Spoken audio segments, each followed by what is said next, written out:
शासन करने दायित्व देखा पड़े, दायित्व मुंडेबा पड़े। खाली आम जीति गलु करी उत्सव मनइबा, आम बड़ नेता कहीकि घूरी बुलवा, एथरे शासन चले ना।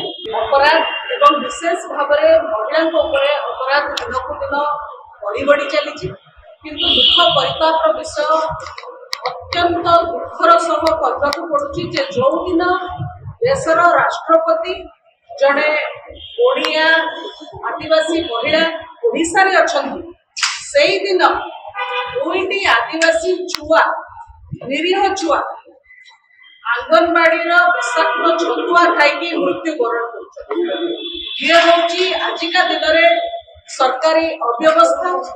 एवं किसी तथ्य रखा चाहूँगी जो मुख्यमंत्री निजे गृह भितर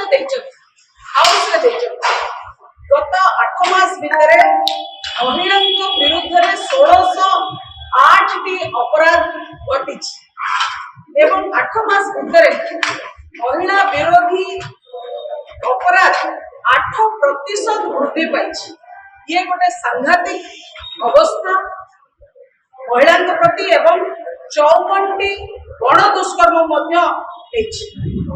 किंतु सबुठ दुखर विषय गतकाली गजपति जिलार आर उदयगिरी ब्लॉक रे मोना निर्वाचन मंडली रामगिरी गाँव दुई जन शिशु नाबालिका शिशु कन्या एमाने आंगनबाड़ी छतुआ खाइले एवं दुई जन मृत्युवरण कले, आउ दुई जन बरहमपुर बड़ मेडिकल रे गुरुत्वपूर्ण अवस्था रे मृत्यु सह लड़ाई करुचंती। ए सब कथा प्रमाणित करुची जे राज्य सरकार जानू नाहंती तृणमूल स्तर रे कौन होची। आंगनबाड़ी छतुआ वितरण व्यवस्था महिला एवं शिशु विकास विभाग अंतर्गत एवं महिला शिशु विकास विभाग जानिबा कथा की प्रकार छतुआ दिया जाइछि एवं छतुआ खाइबा अवस्था रे अछि कि ना, खाइबा लायक कि ना, केमिति गोटे छतुआ खाइकी आजिका दिन रे 2025 मसीहा रे शिशु मृत्युवरण करछंती, ये भी आश्चर्यजनक कथा। ये अल्प किछि मास तळे आंब टाकुआ खाइकी कंधमाला रे मध्य किछि लोक मृत्युवरण करथिले। सरकार सेतरु किछि सिखिले ना, कहले तदंत हो, तदंत रिपोर्ट आज जेंके आसी परला ना। आंब टाकुआरु किछि सिखिलेनी, आज विषाक्त छतुआ खाई कौन से शिक्षा लाभ करेंगे सेटा देखा पड़ो। किंतु आदिवासी प्रति अन्याय करुच्ची सरकार, दलित प्रति अन्याय करुच्ची सरकार, ओ वर्ग को न्याय दे पारना, महिला को न्याय दे पारना एवं दिन को दिन दुष्कर्म अत्याचार बढ़ी बढ़ी जाउची। एबे गतकाली बरगड़र बुर्ला जड़े दुई जन झियो, दुई जन नाबालिका निखोज होती, जड़े गण दुष्कर्म और हत्यार शिकार होती। ए केस में पुलिस अभी जी दुष्कर्मकारी तार टेर पाऊना, खोज खबर पाऊना। तो स्पष्ट भाव में राज्य सरकार महिला को न्याय दबा दिगरे कौन चिंता करना कि अपराध को रोकने कौन पदक्षेप नौना। विषाक्त छतुआ बा खराब छतुआ खाई पिला मले, ये सीधा सड़क महिला एवं शिशु विभाग रो नेग्लिजेंस, क्रिमिनल नेग्लिजेंस बोली मु कहिबी।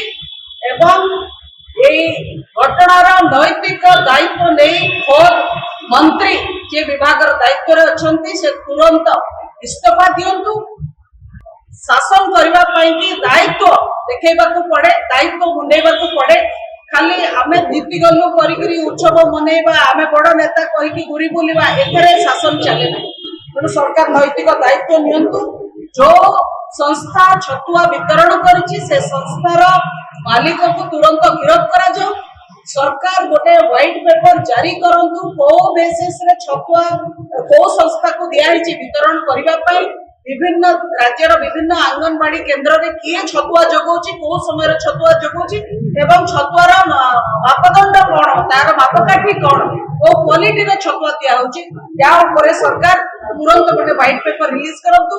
से परिवार रो जो दि जण चिकित्सित होचंते ताको चिकित्सा एवं ताको सुस्थ करी घर को फेरेबार सब दायित्व सरकार नियंतु। ता सहित अनुकंपा राशि मध्य तुरंत तांको घर लोकंकु दियंतु बोली आमे दाबी करूछु किंतु मनीष जीवन तो फेरे हब नहीं ए कथार नैतिक दायित्व नहीं जे महिला शिशु विकास मंत्री अछंती ओडिशार श्रीमती प्रभाती परिडा तुरंत इस्तीफा दियंतु। जदि आपंक आम भिडी भल लगा तेब आम चैनल को लाइक शेयर और सब्सक्राइब करने को जमा भी भूलु नहीं।